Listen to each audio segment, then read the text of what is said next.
Hello बच्चों, कैसे हैं आप?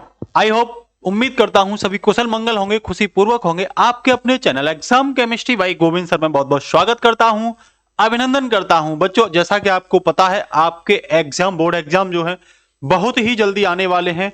अब यूं समझ लो, दिनों की उल्टी गिनती गिनना स्टार्ट हो गई, बहुत जल्दी से दिन। अब ठंड के समय वैसे भी हैं, ये पता भी नहीं चलेगा जनवरी फरवरी का महीना कब चला गया। तो इसीलिए आप अपने जो सिलेबस है, बहुत ज्यादा पूरी साल जो ब्रॉड किया है, उसे थोड़ा सा छोटा करने का प्रयास कीजिए। और उसी प्रयास के चक्कर में हम आपके सामने हाजिर हुए हैं बच्चों, केमिस्ट्री के सिलेबस को थोड़ा सा समरी करने के लिए, संक्षिप्त करने के लिए, थोड़ा छोटा और मोस्ट इंपोर्टेंट करने के लिए, जिसमें हम आपके लिए लेके आए हैं सुपर 60 प्रश्न। आपने अगर कुछ भी नहीं पढ़ा तो आप भरोसा करिए, इन 60 क्वेश्चन को आप अच्छे से तैयार कर लेना। हर रोज एक क्वेश्चन भी तैयार करोगे तो भी आपकी तैयारी लगभग 85% नंबर लाने लायक कंफर्म हो जाएगी। और यदि आप पूरी साल पढ़े हैं तो निश्चित रूप से आप 90 को क्रॉस करेंगे, रुकने वाले नहीं हैं। तो बच्चों, लास्ट तक वीडियो को जरूर देखना। ये 60 क्वेश्चन अगर आप तैयार करते हो बेटा, तो यूं मान के चलिए कि आपका स्कोर एग्जाम के लिए बहुत ही अच्छा होने वाला है। तो जिसमें हम पहले चलते हैं। आप देख रहे होंगे सुपर 60 अति महत्वपूर्ण क्वेश्चन हम आपको कराने वाले हैं, बताने वाले हैं, जिसमें देखो आपको गौर से इन क्वेश्चन को बस कर लेना। ये हम अपनी क्लासों में सभी को सॉल्व करवाएंगे, एक भी क्वेश्चन नहीं बचेगा। इसीलिए सबसे पहले आपका जानना भी जरूरी है। आप बस दिमाग में डालो, एक क्वेश्चन रोज, इनमें से एक क्वेश्चन उठा लो, डेली तैयार करना स्टार्ट कर दो 4 से 5 बार। 60 क्वेश्चन 60 दिन में खत्म हो जाएंगे। तो इसीलिए आपके लिए एक कह सकते हो जड़ी बूटी का काम करेंगे। ये किसका काम करेंगे बच्चों? तो ये आपके लिए जड़ी बूटी का काम करेंगे। ये क्वेश्चन आपके लिए जड़ी बूटी का काम करने वाले हैं। ठीक है, पहला क्वेश्चन क्या है इसमें जो आपको तैयार करना है, वो है मोललता तथा मोलरता से आप क्या समझते हैं और इनमें अंतर भी समझाइए। ये क्वेश्चन आप तैयार कर लेना मोललता पर। निश्चित रूप से क्या, what do you understanding by molarity and molarity, also explain the difference between these. Next है राउल्ट का नियम, और राउल्ट के नियम के साथ बच्चों आपको सीमाएं जरूर तैयार करनी है। शायद ही कोई साल जाती है ये सीमाएं अब नहीं पूछी जाती हो। नेक्स्ट है हेनरी का नियम और उसकी सीमा है, तैयार कर लेना हेनरी के नियम को। ठीक है ना, ये मैं सब क्लास में, अपने में रिवीजन क्लास चल रही है हमारी, और रिवीजन क्लास में एक एक क्वेश्चन को करवा रहा हूं। हमारी लगभग 11 क्लास रिवीजन के बच्चे हो चुकी हैं। नेक्स्ट है परासरण और विसरण। ठीक है ना, यहाँ कई बार परासरण और विसरण के साथ आपसे दाब के बारे में भी पूछ लिया जाता है, तो ये याद रखना। मोलल उन्नयन स्थिरांक क्या होता है? मोलल उन्नयन स्थिरांक, what do you understanding by molal elevation constant, इसके बारे में आपसे पूछा जाएगा। ठीक है ना, इसके साथ ही नेक्स्ट है बच्चों, अगला छठा क्वेश्चन है नेंसर्ट समीकरण और मानक हाइड्रोजन इलेक्ट्रोड विभव से आप क्या समझते हैं। नेंसर्ट समीकरण को आपको सिंपल भी पूछा जाएगा और साम्य में भी आपसे पूछा जा सकता है, इसीलिए इसे तैयार कर लेना। साथ ही साथ तुल्यांकी चालकता और मोलर चालकता से आप क्या समझते हैं, इस पर क्वेश्चन बनेगा। What do you understanding by equivalent conductivity and molar conductivity. ठीक है ना, कोलराउस के नियम से आप क्या समझते हैं। विद्युत अपघटनी संबंधी फैराडे के नियम को समझाइए, explain Faraday law of electrolysis. ये इलेक्ट्रोलाइसिस रिलेटेड है, फैराडे का लॉ। दो नियम है, ध्यान रखना, फैराडे का फर्स्ट नियम, ठीक है ना, और फैराडे का सेकंड नियम। ठीक है ना, उसके साथ साथ वैद्युत रासायनिक श्रेणी, और उसमें सबसे ज्यादा जो पूछे जाते हैं वो अनुप्रयोग, इन्हीं को लक्षण भी कहते हैं। अनुप्रयोग और लक्षण पूछ ले जाते हैं कि 4 लक्षण लिखिए, 4 अनुप्रयोग लिखिए।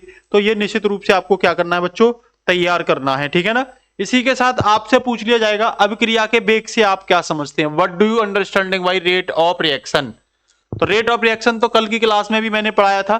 ठीक है ना, तो आपसे रेट ऑफ रिएक्शन के बारे में पूछा जा सकता है कि भाई ये रेट ऑफ रिएक्शन क्या होता है, delta C upon delta T, ये पूछा जा सकता है आपसे। ठीक है ना, प्रथम कोटि अभिक्रिया से आप क्या समझते हैं, इसका एक व्यंजक भी लिखिए। प्रथम कोटि अभिक्रिया का व्यंजक भी लिखिए। साथ ही साथ शून्य कोटि भी पूछी जा सकती है, ध्यान रखना, शून्य कोटि भी आपसे पूछी जा सकती है। ये वो प्रश्न है कि आपको 85% तो आसानी से दिला देंगे। ठीक है ना, इसके साथ साथ आभासी एकाणुक अभिक्रिया से आप क्या समझते हैं। ठीक है ना, what do you understand by virtual nuclear reaction. ठीक है ना, नेक्स्ट है अभिक्रिया की कोटि और अभिक्रिया की आणविकता। ये मोस्ट इंपोर्टेंट क्वेश्चन है बच्चों, मोस्ट। बस आप इसकी पीडीएफ आपको मिल जाएगी ग्रुप में। ठीक है ना, अगर आप नए बच्चे हैं तो निश्चित रूप से इस ग्रुप पर भी जुड़ जाइए, 8077647774, इस पर आप जुड़ जाइए बच्चों। तो यहाँ आपको इसकी पीडीएफ भी मिल जाएगी, केवल पीडीएफ लेके बैठ जाइए और इन्हीं क्वेश्चनों को करना स्टार्ट करिए। देखो बहुत जरूरी होता है, ध्यान रखना आप कि आपको क्या नहीं पढ़ना ये पता चलनी चाहिए, इसके अलावा नहीं पढ़ना आपको। अगर आपने ये पता कर लिया आपको क्या नहीं पढ़ना, मैक्सिमम कोर्स आपने बाहर निकाल दिया, तो लिमिटेड उसे कहते हैं स्मार्ट स्टडी। तो स्मार्ट स्टडी को आप करिए, ठीक है ना। अब वो समय नहीं है कि बेटा गधों की तरह मेहनत करोगे आप। Difference in the order of reaction and molecularity end of reaction के बारे में पूछा गया। संक्रमण तत्वों से आप क्या समझते हैं, इसके विशेष गुण, तो गुण ज्यादा पूछे जाते हैं इसके, ठीक है ना। इसके साथ ही नेक्स्ट है संक्रमण तत्व रंगीन आयन क्यों बनाते हैं, ये पूछा जाएगा। संक्रमण तत्व अनेक संकुल यौगिक बनाते हैं, जटिल यौगिक कहते हैं संकुल को, और क्या कहते हैं, जटिल के नाम से भी आ सकता है, जटिल यौगिक बनाते हैं।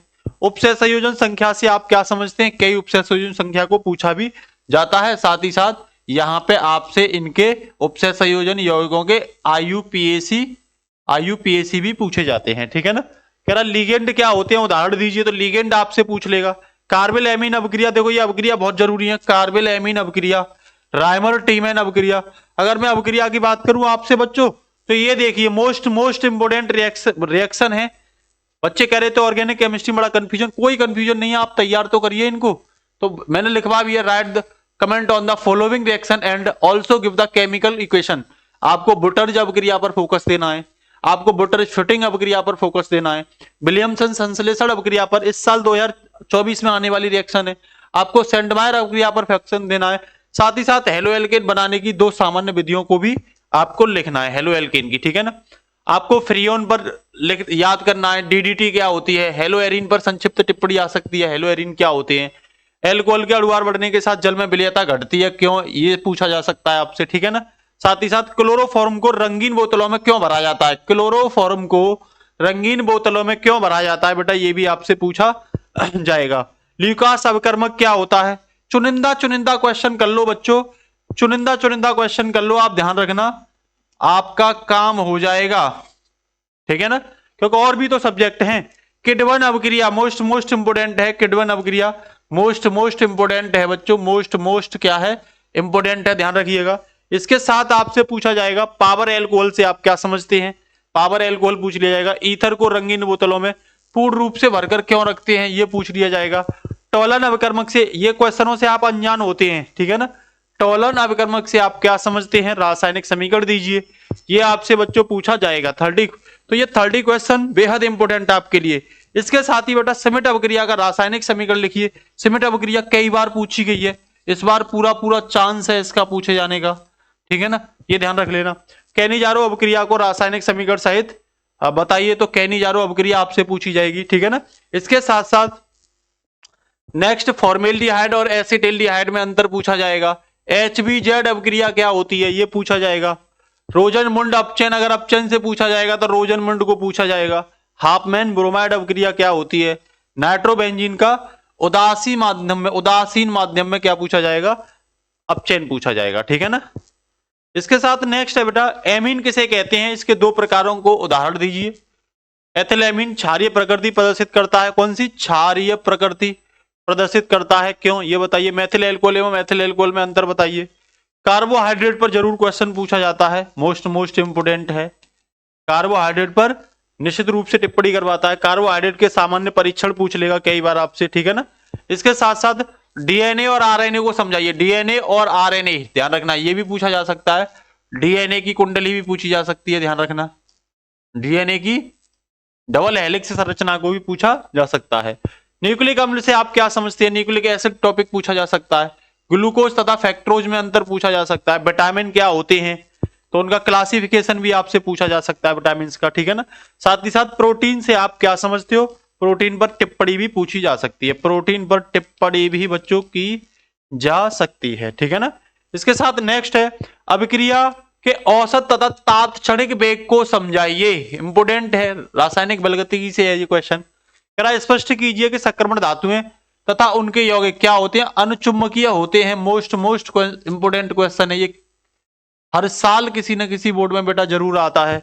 इसके साथ संक्रमण तत्वों की 4 विशेषताएं, ये संक्रमण तत्वों की, देखो जो पॉइंट पूछे जा रहे हैं, अगर संक्रमण तत्वों में से क्या पढ़ना है तो विशेषताएं पढ़नी है, तो उन्हीं चीजों को पढ़िए, आप फालतू की चीजों को मत पढ़िए। मैं विश्वास दिलाता हूं जब आप एग्जाम में बैठोगे बेटा बहुत कंफर्टेबल फील करोगे आप। लिमिटेड चीज तैयार करके गए, लिमिटेड पढ़िए लेकिन बार बार पढ़िए, रिवीजन करिए।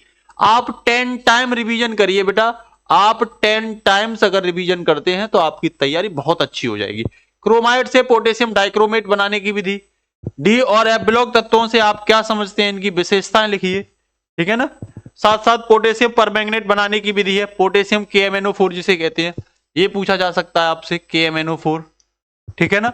इसके साथ ही संयोजकता आबंध सिद्धांत मोस्ट इंपोर्टेंट, क्रिस्टल क्षेत्र सिद्धांत मोस्ट इंपोर्टेंट, बर्नर सिद्धांत, इनमें से कोई एक, ध्यान रखना 2024 में बेटा इनमें से कोई एक 100% मोस्ट इंपोर्टेंट है, 100% मोस्ट इंपोर्टेंट है। पेपर आए देख लेना। फिनोल के अम्लीय गुण, ये पूछा जाएगा। फिनोल तो पूरा टॉपिक ही इंपोर्टेंट है, ये ध्यान रख लेना। प्रोटीन का विकृतीकरण या ज्यूटर आयन पर टिप्पणी लिखिए, ये इंपोर्टेंट चीजें हैं। इसके साथ साथ बेटा इटार्ड अभिक्रिया, कौन सी अभिक्रिया, इटार्ड अभिक्रिया इंपोर्टेंट है। गाटरमैन कोच अभिक्रिया इंपोर्टेंट है, और एल्डोन संघनन अभिक्रिया मोस्ट इंपोर्टेंट है। मैंने ये एल्डिहाइडों के साथ भी कराई है, और एल्डोल अभिक्रिया मैंने बेटा कीटोन के साथ भी कराई है। इसमें से ऐसा कुछ नहीं है जो मैंने आपको नहीं पढ़ाया हो पिछली क्लासों में, इसीलिए आप लोग बैठ जाइए चुपचाप से, क्वेश्चन ले लो। पहला वाला क्वेश्चन कौन सा, ये मेरा तैयार हो गया, ठीक है। दूसरा वाला कौन सा, ये मेरा तैयार हो गया, ठीक है। तीसरा वाला कौन सा है। तो देखो स्मार्ट बच्चे जो होते हैं, जो टॉपर्स होते हैं, वो गधों की तरह पढ़ाई नहीं करते बेटा, वो एकदम से घोड़े की तरह दौड़ते हैं। मेरा कहने का मतलब स्मार्ट मटेरियल निकाल लेंगे, लिमिटेड चीजें निकाल लेंगे और उन्हीं को बार बार पढ़ लेंगे। हमें पूरे 100 में से 100 नंबर नहीं लाने, हमें 100 में से कितने लाने हैं, हमें लाने 95। तो 95 पर पकड़ अपनी तो मजबूत करिए ना। ये मैं ऐसे बच्चों के लिए बता रहा हूं जिन्होंने कुछ नहीं पढ़ा। स्मार्ट तरीके से कैसे ला पाएंगे नंबर, जिनका विषय में पकड़ अच्छी नहीं है, ये मैं उन बच्चों के लिए बता रहा हूं, ठीक है। तो आप इतने क्वेश्चन तैयार करिए, रिवीजन में इन सभी क्वेश्चन को हम आपको कराएंगे। इसीलिए आप शाम को जो 8 बजे से रिवीजन क्लास चलती हैं exam chemistry by Govind sir channel पर, तो उन्हें देखना ना भूलें, नहीं तो चूक कर जाएंगे आप केमिस्ट्री में अच्छे नंबर लाने से। नमस्कार बच्चों, यही मिलते हैं लाइव क्लास में। थैंक यू बेटा।